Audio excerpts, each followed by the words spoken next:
और बांग्लादेश से इस वक्त एक बड़ी खबर सामने आ रही है। बांग्लादेश की प्रधानमंत्री रही शेख हसीना ने प्रधानमंत्री पद से इस्तीफा दे दिया है। शेख हसीना भारत पहुंच गई हैं। त्रिपुरा के अगरतला में शेख हसीना का हेलीकॉप्टर लैंड हुआ है।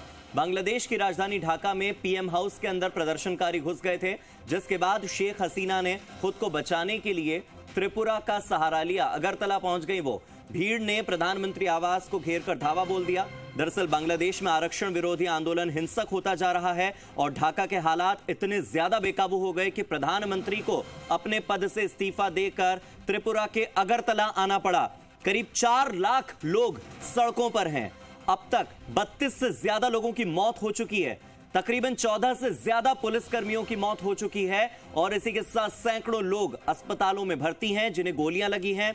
पुलिस, सेना, हर कोई इस हिंसक परिस्थिति पर काबू पाने का प्रयास लगातार करता रहा, लेकिन जब हालात इतने बेकाबू हुए कि प्रधानमंत्री से भी न संभले, तो प्रधानमंत्री शेख हसीना ने पीएम पद से इस्तीफा दे दिया। इसी बीच जगह जगह हिंसा और तोड़फोड़ की तस्वीरें आपकी टीवी स्क्रीन पर आपको जी राजस्थान दिखा रहा है। बांग्लादेश से जुड़ी हुई यह बड़ी अपडेट। प्रधानमंत्री शेख हसीना ने प्रधानमंत्री आवास छोड़ दिया है, प्रधानमंत्री पद से इस्तीफा दे दिया है और प्रधानमंत्री ने ढाका छोड़कर किसी सुरक्षित जगह पर शिफ्ट होने के लिए यह फैसला लिया। और आपको बता दें कि प्रधानमंत्री रही शेख हसीना के साथ उनकी बहन रेहाना भी हैं। रेहाना और शेख हसीना दोनों भारत आ गई हैं। भारत में अगरतला में, त्रिपुरा के अगरतला में उनका हेलीकॉप्टर लैंड हुआ है।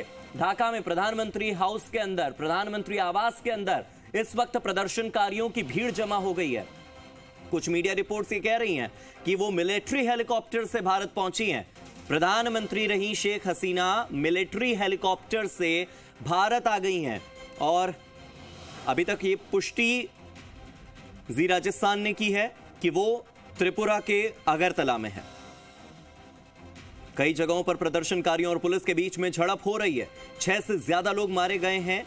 पर्टिकुलर ढाका में एक सड़क पर 6 से ज्यादा लोगों की मौत। सोचिए, प्रदर्शनकारियों ने तंगेल और ढाका में कई हाईवे पर कब्जा कर लिया है। जिस तरह से तालिबान ने जब अफगानिस्तान पर कब्जा किया था और जो हालात अफगानिस्तान के थे, कुछ वैसे ही हालात अभी बांग्लादेश में बने हुए हैं। और ये तस्वीरें हैरान करती हैं कि कैसे प्रधानमंत्री पद से इस्तीफा देकर शेख हसीना को अपना ही देश छोड़कर भागना पड़ा है। आप सोचिए, सेफ जगह पर जाना पड़ा है, सुरक्षित जगह बांग्लादेशियों के लिए भारत से बढ़कर और कोई नहीं। तो ऐसे में शेख हसीना ने भारत की शरण ली है। और इस वक्त आपको बता दें कि वहां के जो सेना प्रमुख हैं, जनरल वकार उल जमान ने भी यही कहा है कि जितनी हत्याएं हुई हैं उस पर न्याय होगा। हमने सभी राजनीतिक दलों से बात की है, एक अच्छी बातचीत हुई है। शेख हसीना ने प्रधानमंत्री पद से इस्तीफा दे दिया है। अब सैन्य शासन होगा, अब बांग्लादेश में सेना का शासन होगा। अंतरिम सरकार का गठन करके शासन करेंगे और इसमें देश का नुकसान हो रहा है, संपत्ति का नुकसान हो रहा है। और वो खुद कह रहे हैं, सेना प्रमुख कह रहे हैं कि मुझे दायित्व दीजिए, मैं सब संभाल लूंगा।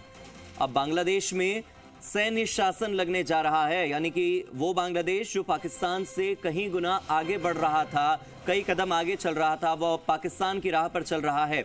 और बांग्लादेश का विकास अब किस दिशा में होगा, या आने वाला सैन्य शासन डिसाइड करेगा। और सेना प्रमुख ये कह रहे हैं कि देश में शांति वापस कायम करने का प्रयास उनकी ओर से होगा। सेना प्रमुख बांग्लादेश के जनरल वकार उल जमान ने यह कह दिया है कि जो भी मांगे हैं उसे हम पूरा करेंगे, देश में शांति वापस लाएंगे, तोड़फोड़ और आगजनी के साथ ही मारपीट से लोग दूर रहें इसका प्रयास करेंगे।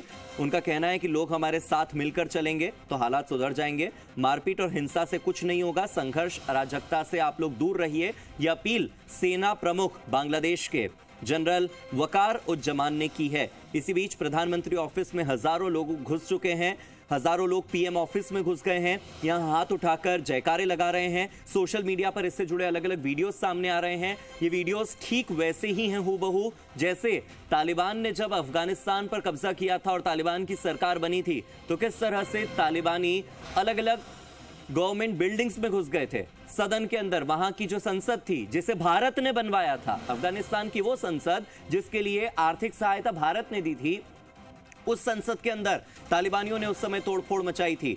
प्रधानमंत्री आवास हो, राष्ट्रपति आवास हो, वहां पर घुस गए थे, वहां के लैंप तोड़ दिए, वहां के टेलीफोन गिरा दिए, सोफे तोड़ दिए। इस तरह से हालात अफगानिस्तान में बने थे। और सोचिए, प्रधानमंत्री आवास बांग्लादेश का इस वक्त हजारों लोगों की भीड़ और भीड़ की ओर से तोड़फोड़ प्रधानमंत्री आवास के अंदर हो रही है। शेख हसीना अपनी जान बचाकर बांग्लादेश से भागी हैं और इसके बाद उन्होंने शरण ली है भारत में।